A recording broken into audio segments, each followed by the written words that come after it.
Today we are going to start our new chapter, life processes, which is chapter number 6 for class 10 students.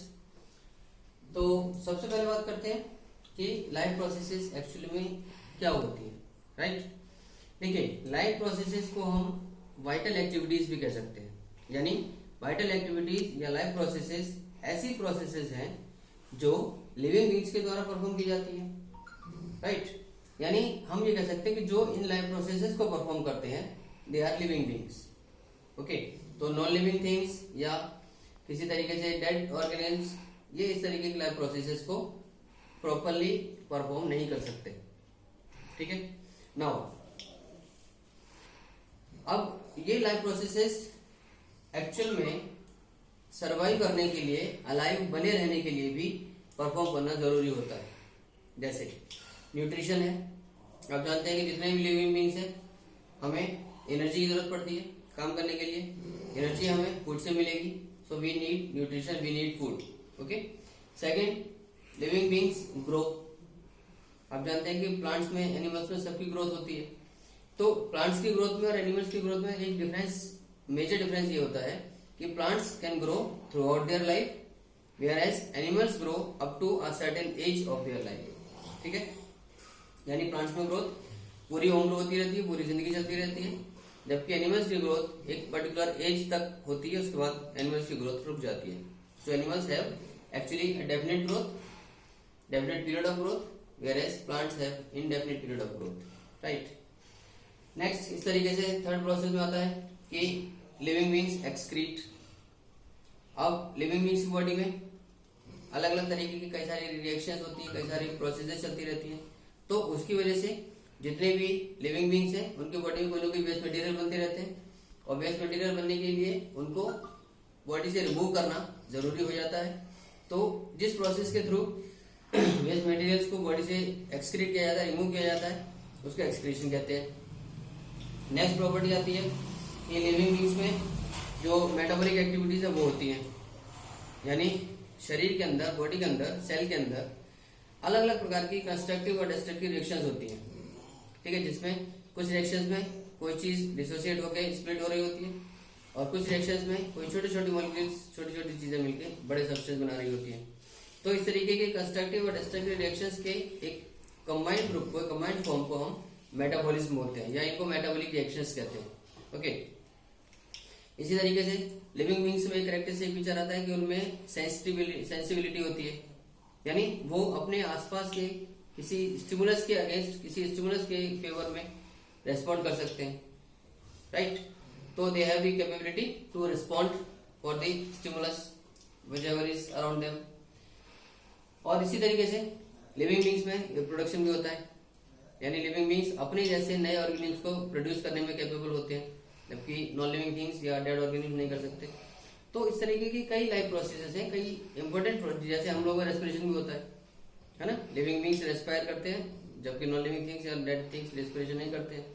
तो इस तरीके से कुछ ऐसी प्रोसेसेस हैं जो लाइफ को मेंटेन रखने के लिए, उस ऑर्गेनिज्म को अलाइव बने रहने के लिए परफॉर्म करना जरूरी होता है.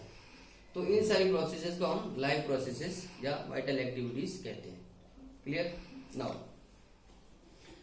तो ये तो हुआ लाइफ प्रोसेसेस के बारे में एक स्मॉल इंट्रोडक्शन. अब बात करते हैं इन सब में जो हमारे सिलेबस में डिटेल में है वो है न्यूट्रिशन. तो 10th क्लास के बच्चों के लिए कुछ लाइफ प्रोसेसेस डिटेल स्टडी में है, तो उसमें से पहले आता है न्यूट्रिशन. देखिए, अभी जैसे हमने जाना कि हमें फूड बहुत जरूरी होता है हमारे शरीर के लिए, ताकि हम एनर्जी ऑब्टेन कर सके. राइट? और एनर्जी की जरूरत पड़ती है हमें for performing different task, different deeds. तो इसका मतलब फूड से हमें एनर्जी मिलती है.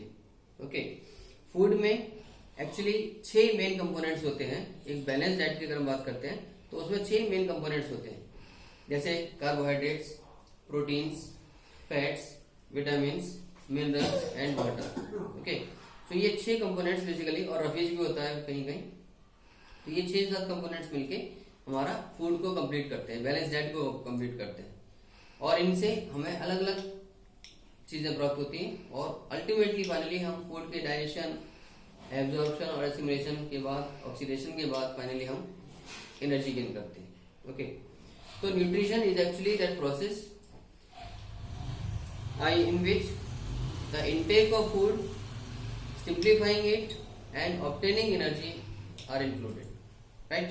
तो न्यूट्रिशन प्रोसेस में फूड को इनटेक करने से लेके पूरी प्रोसेसिंग के जरिए, पूरी डाइजेशन के जरिए फाइनली उससे एनर्जी ऑब्टेन करना, ये न्यूट्रिशन कहलाता है। ओके, अब आती है next heading modes of nutrition की। जहां तक न्यूट्रिशन के मोड्स का सवाल है, न्यूट्रिशन एक्चुअली दो तरीके का होता है, either it is autotrophic mode of nutrition or it is mainly heterotrophic mode of nutrition. Okay, इनके बारे में समझे। Autotrophic mode of nutrition means वो न्यूट्रिशन प्रोसेस जिसमें ऑर्गेनिज्म्स अपना खाना खुद ब खुद बनाया कर तैयार कर लेते हैं, यानी इसमें वो ऑर्गेनिज्म्स इंक्लूड होते हैं जो अपना फूड मैन्युफैक्चर खुद कर सकते हैं और अपनी फूड की रिक्वायरमेंट को फुलफिल करने के लिए किसी और ऑर्गेनिज्म के ऊपर डिपेंडेंट नहीं होते। ओके, तो ये हुए ऑटोट्रॉफ्स, और इस तरीके का जो न्यूट्रिशन है ये कहलाता है autotrophic nutrition. Okay, now autotrophic nutrition को भी हम फर्दर 2 कैटेगरी में डिवाइड कर सकते हैं, यानी एक तो फोटोसिंथेटिक और एक कीमोसिंथेटिक।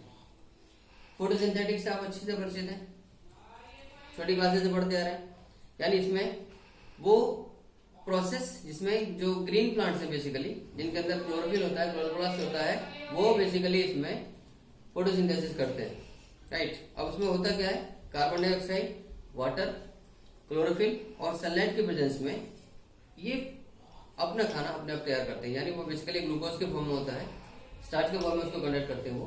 तो इसलिए इस प्रोसेस को फोटोसिंथेसिस कहते हैं, और इस तरीके के ऑर्गेनिज्म फोटोसिंथेटिक ऑटोट्रॉफ्स कहलाते हैं, राइट। तो आपने देखा कि कार्बन डाइऑक्साइड, वाटर, क्लोरोफिल और सनलाइट, ये चारों चीजें फोटोसिंथेसिस के लिए जरूरी होती हैं, ठीक है। इसमें एग्जांपल आते हैं ग्रीन एल्गी, बैक्टीरिया और जो स्लेजिनेला है। तो इस तरह के और भी कई सारे एग्जांपल्स, कई सारे ऑर्गेनिज्म्स हैं, कई सारे प्लांट्स हैं बेसिकली, जिनमें क्लोरोफिल पाया जाता है। They can perform photosynthesis and they can get their food themselves, right. चलिए अब बात करते हैं कीमोसिंथेटिक ऑटोट्रॉफ्स की।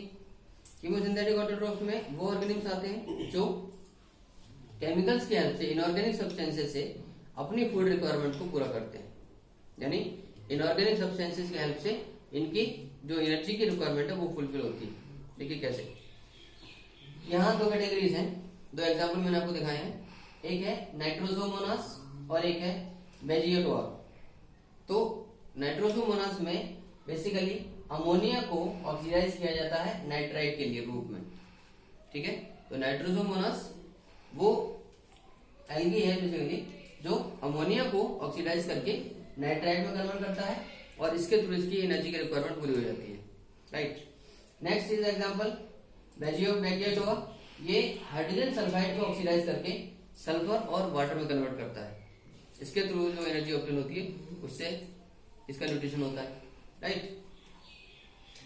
चलिए अब आते हैं दोस्तों अपने अगली हेडिंग हेटेरोट्रॉफ्स की तरफ। हेटेरोट्रॉफ्स वो ऑर्गेनिज्म्स हैं जो अपनी फूड की रिक्वायरमेंट के लिए दूसरे ऑर्गेनिज्म्स के ऊपर डिपेंडेंट होते हैं, यानी ये अपना खाना अपने आप नहीं बना सकते।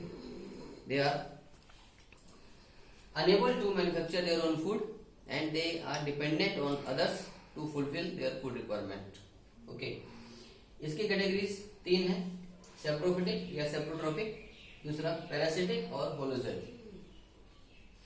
सेप्रोट्रॉफिक या सेप्रोफिटिक वो ऑर्गेनिज्म होते हैं, वो हेटेरोट्रॉफ्स होते हैं जो अपना खाना प्राप्त करते हैं, अपनी एनर्जी रिक्वायरमेंट को पूरा करते हैं डेड और डिकेइंग ऑर्गेनिक सब्सटेंसेस से, यानी जहां कहीं भी कोई वुडन मटेरियल है, ठीक है, जहां कहीं भी कोई मॉइस्ट लेदर है, तो जितने भी ये डैम्प प्लेसेस हैं, जितने भी डैम्प सब्सटेंसेस हैं which are dead and decaying and moist also, so all such substrates are used by them and they get their food from them.